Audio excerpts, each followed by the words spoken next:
All right. Welcome, ladies and gentlemen, to another episode of Dion's Daily Dose. So, today, huge developments. I have not actually watched the latest video, but there's something going on with Joe Biden, BidenGate. So there was this post earlier, right, where there was a link to a YouTube channel called Nabu Leaks, NABU, right? And I'm like, what is this? Well, there's a press conference now where new facts of international corruption and external governance of Ukraine is the latest one. Before that, that was 2 hours ago that this was posted.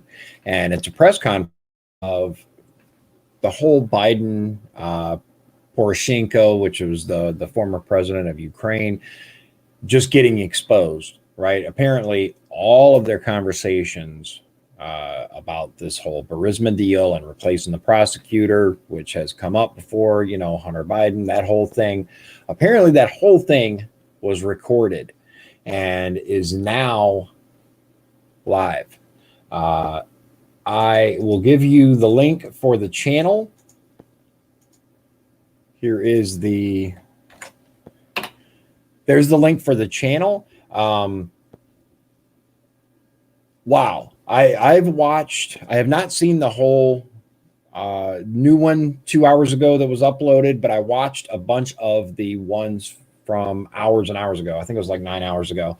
I did see a bunch of those, and they are what they claim to be, as far as I can tell. It's straight up Joe Biden saying, "Hey, I want this prosecutor out of there. You'll get the $1 billion." And Poroshenko going, "Hey, he didn't do anything wrong. Victor Shokin is the name of the prosecutor. He's not corrupt. He didn't do anything wrong, but I'm going to get rid of him for you, Joe." It's nuts, guys. It really is. I highly recommend that you take a look at it. But I'm gonna play you a short clip. I might end up with a copyright issue, but we're gonna watch a couple of these real quick. Let me get the really long one. I'm not gonna play the hour one. There's a couple that in particular are really good and give a quick summary of the situation. Let me get my other microphone set up so that you can actually hear the audio. The other issue with the long one that I was able to find out is that it is not in English at the beginning. It's subtitled, which is fine unless you are listening to this broadcast rather than watching it. It'll be hard for you to understand. I mean, I guess unless you speak, I guess it's Ukraine or whatever, Ukrainian. Okay, all right. We're gonna get a couple of these videos going. They're pretty short. All right, hold on. I gotta switch my audio over. Give me just one quick second. I also gotta share the screen. Let me get on that. Okay, there we go. Allow. Let's go back to that. Put that full screen. Hey, Jack, good to see you. Thanks for joining us. All right, so. President Poroshenko? One moment for Vice President Biden.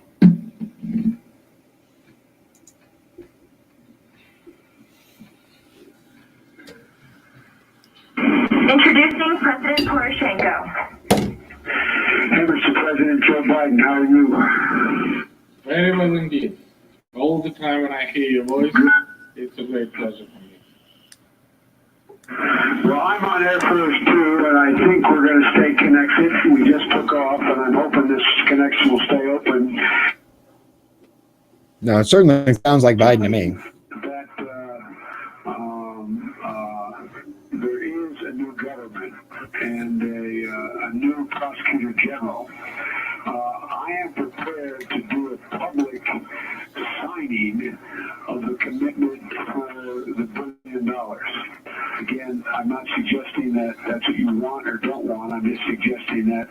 that's what we're prepared to do. And again, it wouldn't be finalized until, the IMF pieces are written. Extremely strong motivation. One of the possible candidates was leader of my faction, Lutsenko, who is the public figure. So that's just a tiny clip. I'm actually going to play you the beginning of the main one so that you can see what we're looking at here. It is huge. I'm actually going to turn it down a little bit and I'll read you the. Good afternoon, dear viewers, listeners, colleagues. Thank you for your attention to this subject of our press conference, New Facts of International Corruption and External Governance of Ukraine. What will be made public at the press conference? Today, we will unveil recordings of telephone conversations with voices similar to those of Petro Poroshenko and Joseph Biden, testifying to the facts of international corruption and treason at the highest state level. As we go forward during the press conference from a legal point of view in the slides and text, the names Poroshenko, Kerry, and Biden should be understood as persons whose voices are very similar to the voices of the senior officials of Ukraine and the USA acting at that time. How we received these records were given to us by investigative journalists. According to them, Petro Alexiev personally recorded the conversations, which, according to the journalists, is evident without any expert examination when listening. Why these records were transferred to us? These records are part of an extensive corruption puzzle that we, together with fellow members of the parliament, experts, and journalists, have been collecting for many months. Therefore, it is logical that investigative journalists turn to us. Subject 1, $1 billion of U.S. taxpayers' money in exchange for maintaining charisma, schemes, and international corruption. Now we will disclose an audio recording of conversations that took place at the end of 2015 and throughout 2016 between the then president of Ukraine, Petro Poroshenko, and Vice President of the United States, Biden, and also between Poroshenko and United States Secretary of State, John Kerry. And here we immediately asked the supporters of Poroshenko to move away from the screens. Many who participated, hold on, a little quickly. Basically, people that naively believed he could not do this, discuss billion-dollar deals. But before we turn on the record, I'll briefly let you know what will be discussed further. As we already said, at the end of 2019, a major international corruption scandal erupted in the United States. Former Vice President of the United States, Joe Biden, leads a massive corruption scheme. Let me remind you that Joe and his son, Hunter Biden, and their partners for many years received millions of dollars in exchange for the political cover from the gas company,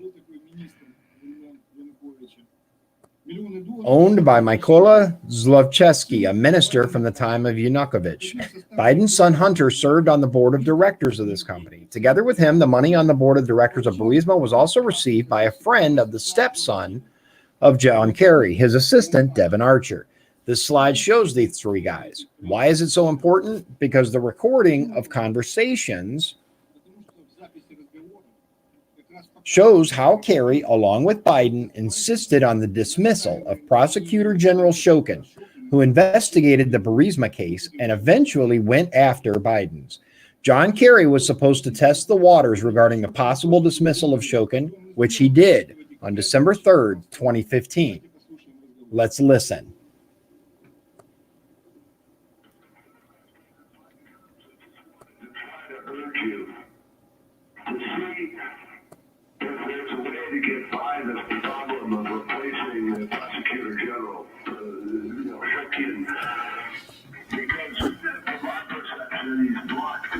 The cleanup of the Prosecutor General's office, and I know the Vice President is very concerned about it, and I think it'd be good to try to have some resolution of that before the Vice President comes, if it's possible, and have real clarity as to the steps that we're going to take forward. I think his visit and his speech to the right are a good opportunity to showcase your successes as we continue forward.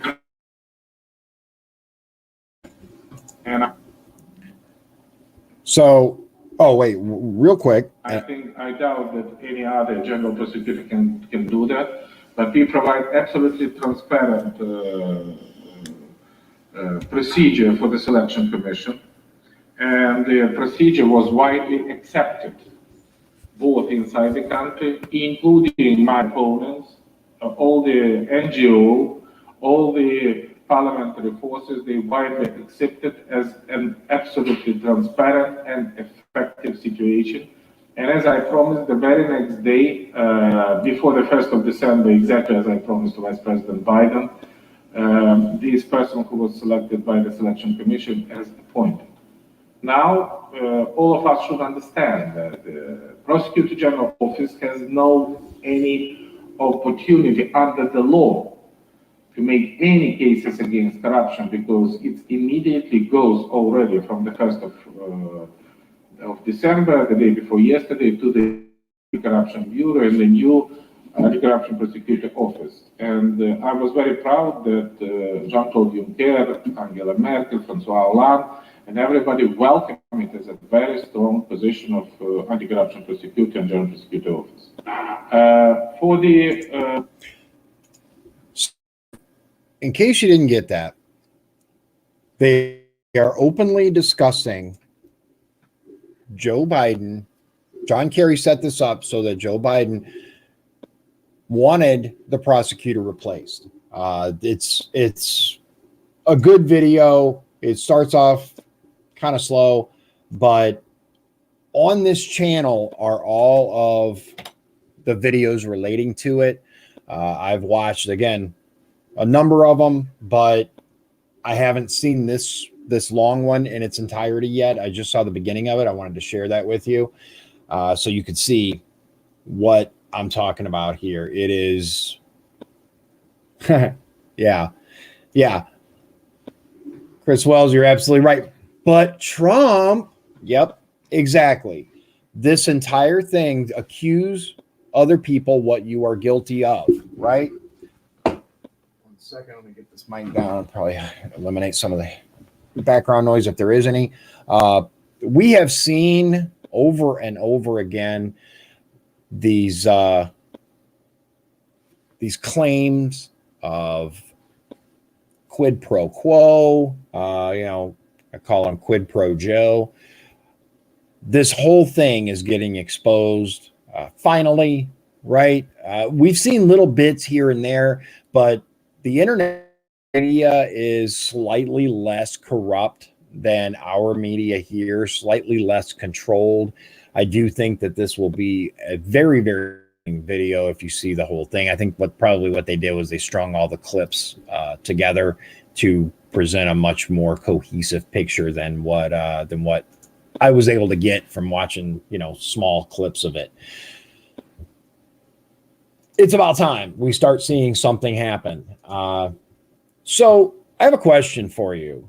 Let me get this screen shared here, and you can see what I'm talking about. So let's just ask a couple of questions here. So I don't know if you guys have heard, but Donald Trump has stated that he is taking HCQ or hydrochloroquine every day in order to prevent COVID-19.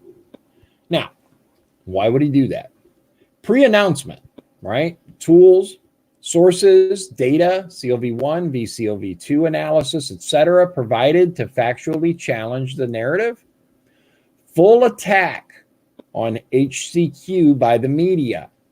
We've seen that, right? We've seen them attack HCQ. There was a single study done by the VA, and they focused all their energy on that. Why? Right? Why would they do that? Why wouldn't the media, in particular the Democrats, want to work on all fronts to find a possible solution? The immediate dismissal, right? We want to get rid of this. At least that's what I want. I assume that's what the majority of you want as well. We want it gone. We want to get back to reality, get back to our regular lives. Why doesn't the media want the pandemic to slow or stop? Why wouldn't they want that? Ask yourself that. Why doesn't the media want society to heal, recover? Why doesn't the media want people to no longer fear going outside? Why doesn't the media want people to point the finger at China as the source? Why doesn't the media want people to return to work, normal daily lives? Who benefits the most? Really think about that. And whenever something happens, you have to ask who benefits, right? Why does corporate media attempt to control us? Why does corporate media challenge, attack anyone who defies the pushed, coordinated narrative? Why does corporate media attempt to prevent individual critical thinking by the public? Is this about the virus or something else? Everything is at stake this election. And I absolutely agree with the second to last line here. Everything is at stake. I want to show you something else. This is an article from Costa Rica. Hydroxychloroquine, the drug Costa Rica uses successfully to fight COVID-19. This came out April 19th, so 1 month ago. Used in the world for decades in the treatment of malaria. A month ago, the Caja Costarricense de Seguro Social, CCSS, decided to apply hydroxychloroquine to patients infected with the new coronavirus until a vaccine is available. Thai immunosuppressant drug is produced in Costa Rica. The medical director of the Caja, Mario Ruiz, as the director of pharmacoepidemiology, Obando Elizondo, the director of the Children's Hospital, Olga Arguedes, and the Minister of Health, Daniel Salas, confirmed the use of the drug and the success in mitigating and containing the progression of the virus, and also in reducing the number of patients who must be hospitalized in intensive care units. Now, yes, very good, Chris. Remember the old adage of if it bleeds, it leads. Absolutely. So here's my point with this article. Let me give you the link for it so you can read it at your leisure. But what we're looking at is a concerted effort by the media and the left to attack any possibility of this drug being hailed as the lifesaver that it potentially is. We've had I don't know if you guys have seen this. There is a Jackass, did you hear Pelosi call President Trump morbidly obese? I saw a quick clip of that. I didn't see her say it, but I saw an article talking about it in a rebuttal by our president. Come on, really? Yeah, because he's taking this HCQ, and she was like, well, I worry about his health because it's been known to do this, and since he's how shall I say it, morbidly obese, whatever. I've seen some morbidly obese people. I used to be morbidly obese. Trump is not morbidly obese. He's not exactly a bodybuilder, right? Especially since becoming president, he's packed on a couple of pounds. I think it's all the McDonald's, but all things considered, I think she could have chose a better line of attack on that. Not to mention, I don't know if people realize this, but obesity is the norm in America now. There are more obese people than there are skinny people, at least the last time I checked. Let's see here. Percentage of overweight. Let's find out. Overweight people in USA. Survey says, here it is. Oh, look at this. This is, wow, it's even higher than I thought. Let me, oh, it's the wrong one. Hold on. Let me put it on the other browser. Sorry. Whoop. All right, so let me get back to this and show you this. Okay, Chris says, only time I've been called normal, right? I hear you. So look, according to this, percent of adults age 20 and over with overweight, including obesity, 71.6%. Children and adolescents, 12 to 19, far less, and 6 to 11, even less. But overweight and obesity statistics in IDDK, which is the second one here, almost 3 in 4 men, 73.7% were considered to be overweight or have obesity. And about 2 in 3 women, 66.9%, were considered to be overweight or have obesity, as shown in the above bar graph, blah, blah, blah, blah, blah. So I find that interesting. So is that her way of calling him normal? Is that her way of saying, President Trump is yet one more way he's connecting with the American people, right? Look, it's craziness. We have an effect, at least according to many, many studies. That's not the only study. That's not the only place that is. Actually, let me go back to it because I'm going to show you what else it says in this article here. It says, in Costa Rica, we have been applying hydroxychloroquine since we had a meeting by teleconference with personnel in China who attended the emergency in the cities of Shanghai and Wuhan, explained Ruiz. That teleconference offered by the Chinese embassy in Costa Rica took place on the night of March 18th.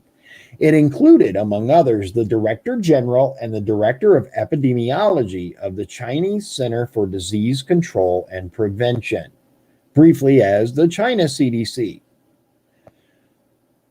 So China itself told them, hey, we think this is going to help. We decided to ask for help from those who have gone through this. The experts from Shanghai and Wuhan gave us recommendations for patient management. We were told that it is key that a mild or moderate patient does not become severe. They explained that they used hydroxychloroquine for this, but never azithromycin, an antibiotic for respiratory infections, due to the associated cardiac complications, Ruiz said. In the group of 88 patients recovered up to Friday, April 7th, the use of this drug has allowed COVID-19 control tests to be negative, he added. In other words, it got rid of it. So we've got numbers, but the prescription must be carried out as part of the medical record individually for each patient, considering the benefit to risk ratio, pre-existing health conditions, medications they take, blah, blah, blah, blah, blah.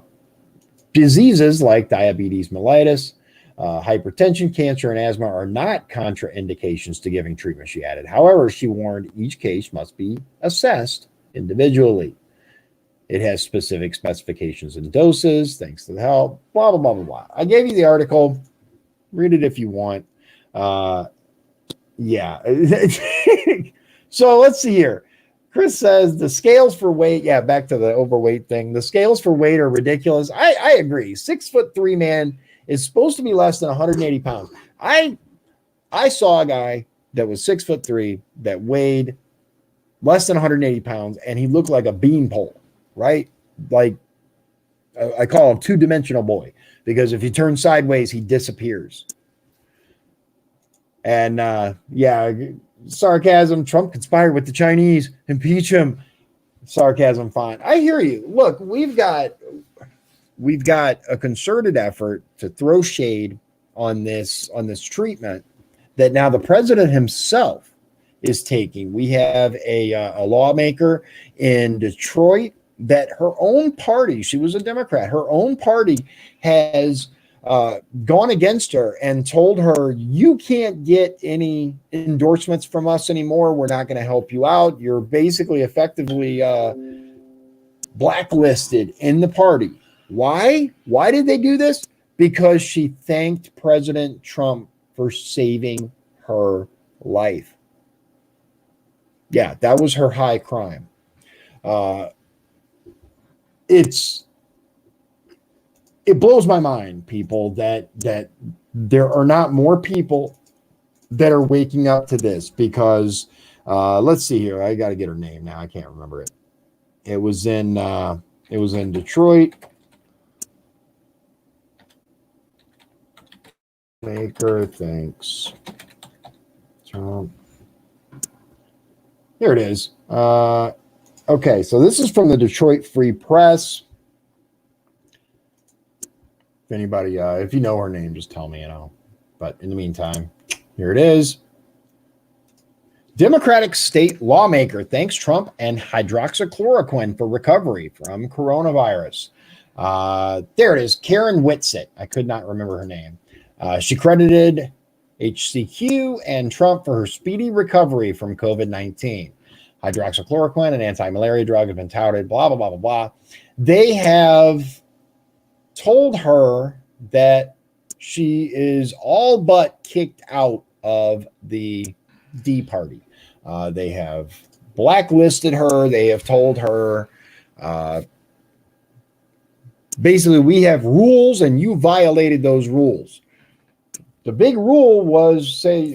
violation, was saying, thank you for saving my life, Mr. President. I know. Horrendous, right? How dare she? How dare she?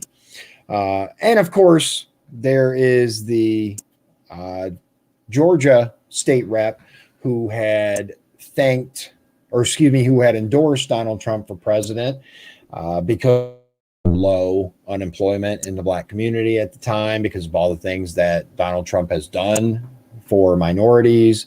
And there were attacks on him. There were they basically tried to throw him out of the party, blacklisted him. He actually was going to quit altogether. He was going to resign, and it was such an outpouring of support that he stayed on.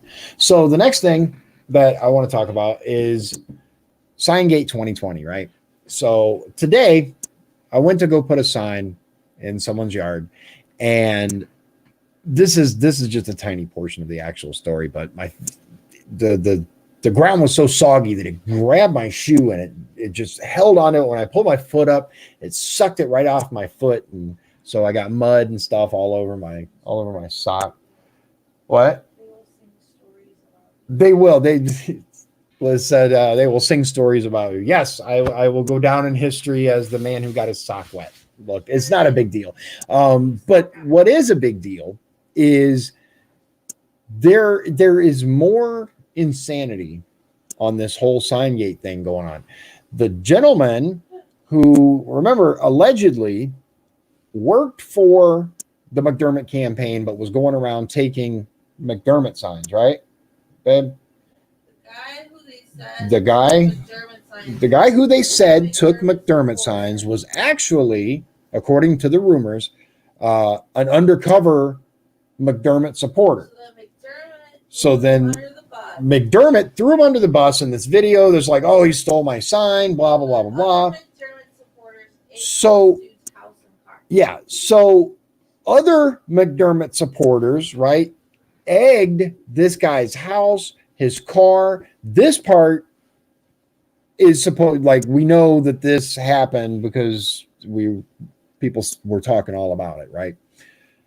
Look, I'm going to tell you, there are people out there, regardless of who you support, regardless of your position on things, let's stay classy, right?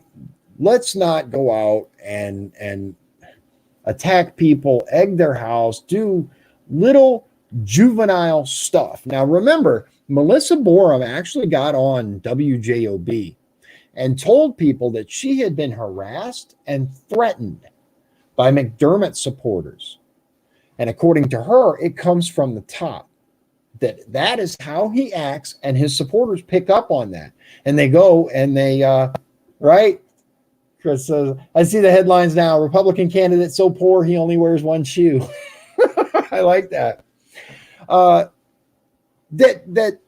he fosters that kind of mentality, right? I don't know about that, but what I do know is I don't see him telling his supporters, hey, don't act like that. Don't do this, don't do that. I don't want people threatening people. I don't want bad behavior. We're better than that. Let them act the way that they want to act. And there are going to be people, right, regardless, that are not going to be good people. I do not condone anything of that nature, right? So look, we got 2 weeks to go. Guys, gals, ladies and gentlemen, 2 weeks to the primary. Who's excited, right?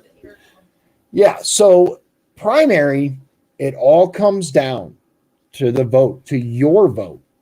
You are truly the ones who will pick the next stage of this election. Me too, but I think everybody kind of knows who I'm going to vote for. Yeah, that, you know what? Chris Wells makes an excellent point. He said, I always found it funny that a man being accused of being a bully uses a boxing glove for his logo. That's a fantastic point. It really is. It's what? Right. Liz said it's a violent image. I'm triggered. Speaking of triggered. Oh, and now he's giving out $10,000 loans to small businesses. Oh, yeah. So Liz read somewhere, I don't know where she got it from, but she read somewhere that they're suddenly giving out $10,000 small business loans in Hammond. Now, my understanding was that, yeah, I thought Hammond was broke. They were just complaining about how the casino money that is gone because of the COVID pandemic is making a massive budget shortfall, right? So how are they able to throw all this money around? It's interesting.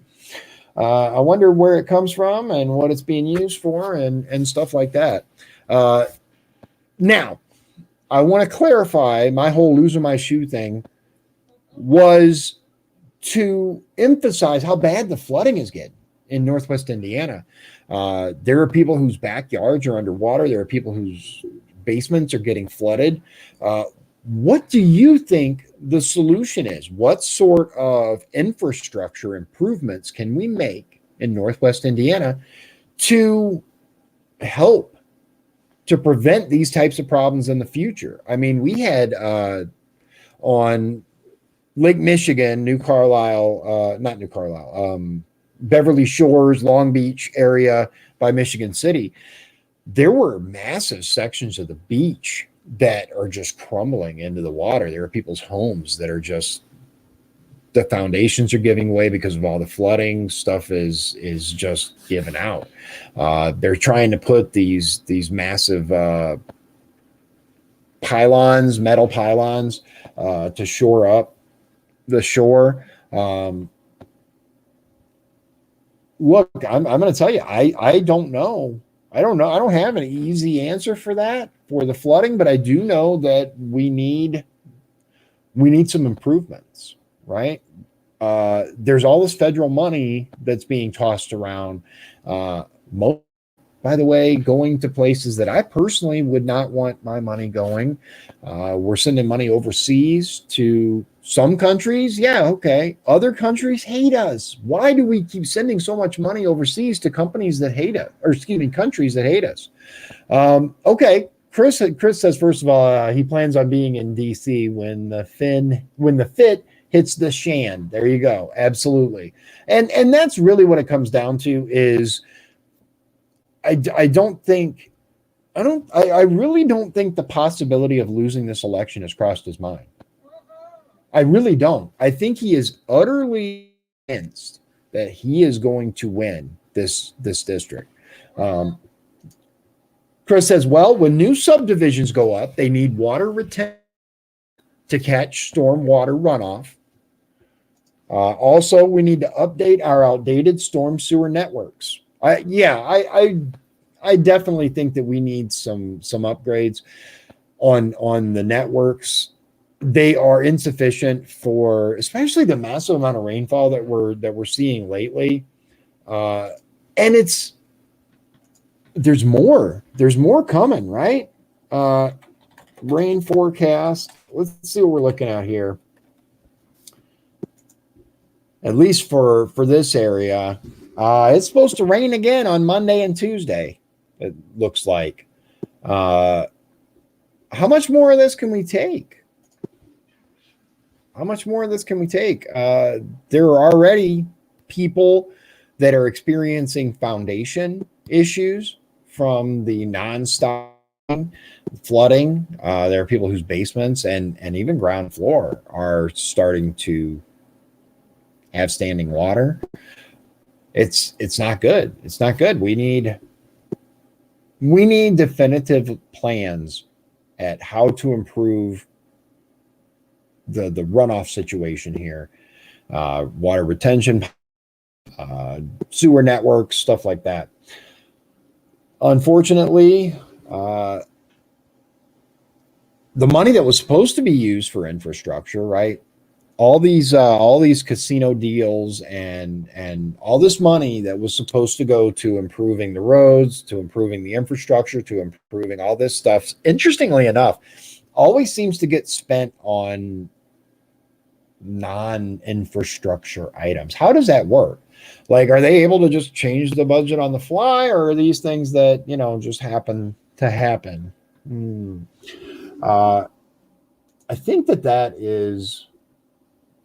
that's pretty much it that I had for everyone today. Again, give you a quick reminder that Thursday, the 21st, Republican debate, virtual, but that's what we got. That's what we can do. And I'm personally looking forward to it. I'd like to see a show of hands, right? Right now, I'm currently trying to look at my background and decide what I want to have up there for the debate, right? Do you think, because Liz and I were talking about this, do you think that Donald Trump should be moved out, right? Or left? Her point was maybe some of the more Trump loving people might see it as some form of I don't know, insult, maybe, as making fun of him. I don't look at it that way, but she thinks that maybe it might come off wrong. So what do you think? Keep Trump for the debate or move Trump for the debate? I'm obviously going to have my sign here. I'm going to have all my social media information up on here so people can find me, possibly my website. The SpyGate, I'm probably going to leave up there just because it's there. Moving it's going to be a pain. Obviously, I'm going to keep my flag. Let's see here. There we go. But Donald Trump in the background. What do you think? Keep Trump or move Trump for the debate? This is pretty much my anticipation of how the background is going to be for the debate. Interested in your opinion. Chris says the part of my district that floods a lot, the engineers are calling for an 8-foot diameter pipe to fix the issue. Some of those areas have 12-inch pipes. Okay. So do you think if they already have 12-inch, then shouldn't that be alleviating the flooding? Why do they want to make them smaller? Or is your area have less than that already and they're trying to make it bigger? I want to make sure I know the part of my district that floods a lot. The engineers are calling for an 8-foot diameter pipe to fix the issue. Some of those areas have 12-inch pipes. So some of the areas have bigger than what they're calling for. Do you think? No, that pipe is a foot and they're calling for 8 feet. Oh, 8 feet. Sorry, 12-inch pipes. Yeah. Okay. I misread it. Yeah. 8-foot diameter. And some of them only have 12-inch pipes. Okay. Sorry. Yeah, that's probably a good idea. If it's only 12 inches, then, 1/8 the size would probably, 8 times the size would make a, yeah, I get it now. She explained to me while I was talking, she said inches, feet. I was like, yeah. All inches is 1 Right. Yeah. I got it. Right. Yes. Thank you. Now this is what I'm going to hear for the rest of the night. I know. Yeah. So if they only have 12-inch pipes currently, I can see why they are backing up. It would be, something has to be done for sure. We've got to get some areas modernized, especially with the record rainfall. It is what it is. It is what it is. I'm hoping. Yeah, it's all good. With that, I got it figured out. But let me know what you guys think, whether or not Trump should hang out or be moved. Her concern is that maybe some people might take it the wrong way. I don't know. I think he looks good. It's a good way to have my sign in the background. I'm thinking about maybe putting a second one underneath though, because it does kind of the bottom. I don't know. I was just wondering what you ladies and gentlemen thought. So we have the debate on Thursday, and Friday is the thing from the church that I talked about, St. Timothy's Church. And then apparently there's a public roundtable event on the 25th that is held by the same people. Politicking now, I don't know who they are. I'm not that familiar with them, but apparently they're doing or at least helped organize the St. Timothy one on Friday, and then they're doing a roundtable type event on Monday, and then I don't know of any more between then and the primary.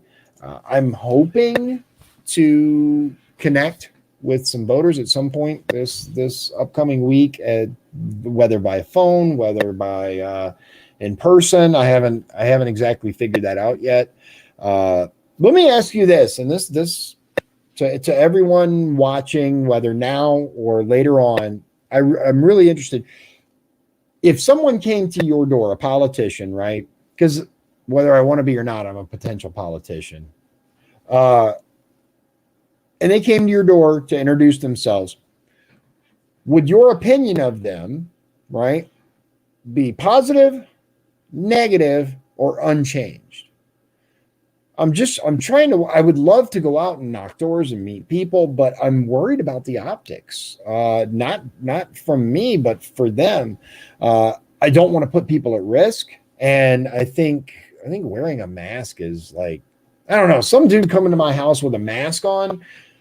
I think social distancing might be fine though. If I stay far enough away, I don't know. What do you think? Knock on the door, move back. If they choose not to answer, that's of course up to them.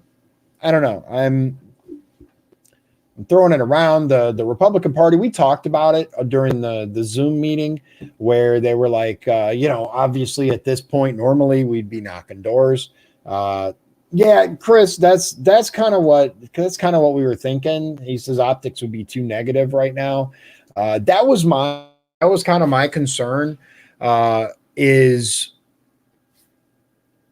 because then it's like, oh, this person's actively, putting people at risk and da da da da da. And again, at the beginning of this, I had every intention. I was just going to drive around roadblocks, and I got all-wheel drive, but I don't know. I've invested a lot of my own money into this little setup here. For those of you that remember the very beginning of this, using the wife's laptop and just a blank wall behind me. I've invested a lot of time and a lot of money into getting this set up for you so that we could have these discussions. I think it's important. I know, yeah, and that's a fantastic point, Chris. He says it's a shame because knocking doors was so informative for me, even though I have lived in my district for 45 years. And that's the part that I really miss the most about doing the meet and greets, about going and door knocking, is getting to meet these people and learn about them. You know, it's great that I get to share my message and you know, tell them who I am and what I stand for, and all, give them my literature and all that stuff. But yeah, but during the course of going and knocking doors, I have met so many phenomenal people and learned about the plights that these people experience. There is a particular place in Portage that I went that is, these people are forgotten. You know, they're dealing with issues and no one comes to them. No one's been, you know, knocking on their door to get their opinion or to care about what they have to say, what they think. And that was one thing that I was able to connect with people on and learn. This is what matters to me. You know, it's great you're running for the first district, and I, you know, yeah, you know, I agree with most of what you say, but my issue is here. You know, there's just so many local problems that need to be addressed, and so many wonderful people that you get to meet by going and knocking on doors, by having you know, meet and greets in person and stuff like that. And it is an incredible shame because I got to meet him. I got the person I'm talking about in Portage. I got to meet him, his family, and hear about all of the real problems that he was experiencing, and the way that that them and their entire neighborhood has just been forgotten and ignored. I was luckily able to get a little bit of information for them and get the ball rolling a little bit. Hopefully, I'm going to stay on top of it though, and make sure that the things that I was told are going to happen. But I agree with you, Chris, that it's really frustrating because everything is right in this election. It's not a normal election, not just for first district, but for any other candidate. Everything has just been flipped on its head. We've had to adjust. And look, some candidates have been able to adjust better than others. Luckily, I had, you know, some good advice to set up these live streams. Oh yeah, Paul says, and Sue Lynch won't do anything. It is what it is. I do think there are a lot of problems with the current administration. Chris says the big candidates have call sheets and door sheets with past voting records, and they only walk doors of people who are likely to vote. I hit 90% of my houses twice. I wholeheartedly agree with you, Chris. That's part of the problem, ladies and gentlemen, is everything is so geared, right, to get that vote. These people aren't doing this because they give a damn about you. They're doing it to get your vote. They're coming and knocking on your door because you've been identified as someone who is likely to get them to the next step of said election. And unfortunately, that's what the game has become. It's what I was advised, because my initial plan, right, was to go to all the areas that most candidates would never go to. Like Paul says, the trailer parks, the bad areas, the ones that most candidates don't want anything to do with, right? Not the big, huge houses in the nice neighborhoods who are likely to give you a check on your way out, but the people who feel like they don't have a voice. And I'm going to tell you, that's a big reason why Donald Trump won, and it's a big reason why he continues to be very popular, despite many of the so-called issues that the media and the Democrats like to point out, is because he gave Americans a voice.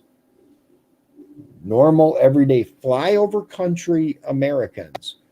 He said, I hear you. Now, how good of a job has he done since then?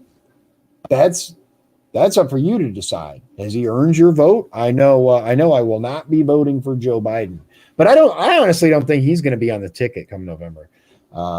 There's just way too much stuff coming out. He'll get replaced with who they really want very soon, I believe. But speaking of, did you see that town hall disaster that they had, where they had all kinds of technical glitches? They had this DJ that was like, oh my goodness, it was horrible. It was absolutely horrible. If you haven't seen it, I recommend looking up a highlight reel of it.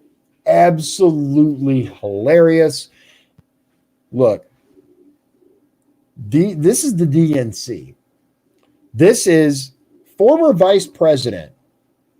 There are teams of people and millions of dollars, right, that they should be able to utilize to set up a stream that works.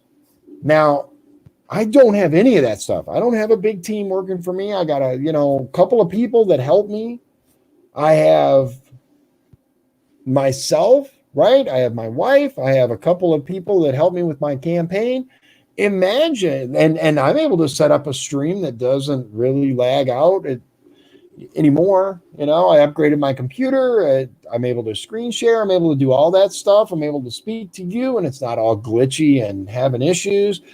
Imagine what I could do with the kind of team and money that the DNC has. Come on. There's no reason for it. Paul says to put bike paths in farming communities everywhere. Yeah, bike paths. That's well, he says bike baths, but I think he meant paths. Or maybe he did mean a bike bath. Let's all sign up for bike baths. I haven't decided yet what I'm going to do for tomorrow's stream. I'm still trying to get a couple of things ironed out.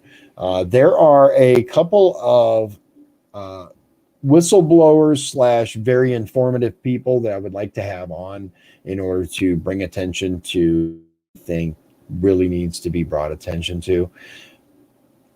And again, still trying to get the finance guy on. But if I don't hear from, if I'm not able to do either of those, now that I have a processor that allows me to bring up information, we will just start getting into the deficit and what types of effects it has and stuff like that. The United States is on a collision course, and we have to change our direction. We need to elect someone that truly means what they say about being for example, a fiscal conservative. We need to elect someone that says, oh, we're done spending money. We're done giving millions of dollars for these ridiculous studies. We're done sending billions of dollars overseas.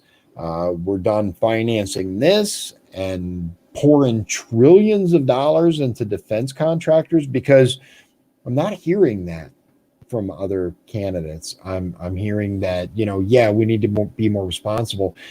But I don't hear candidates calling out defense contractors. I hear, oh, I support the military, but that's it, right? Maybe I've missed it. I'll be the first to admit that I don't sit there and hang on other candidates' every word, but I'm not seeing it on their platforms the last time I checked. You can support our veterans, you can support our military, and still demand that we quit wasting money by pouring it into the coffers of defense contractors. It is what it is. So I appreciate, that's okay, Paul. No worries. I kind of figured that's what you meant. So I will see you tomorrow, 7:00. And just like always, God bless you and God bless the United States of America.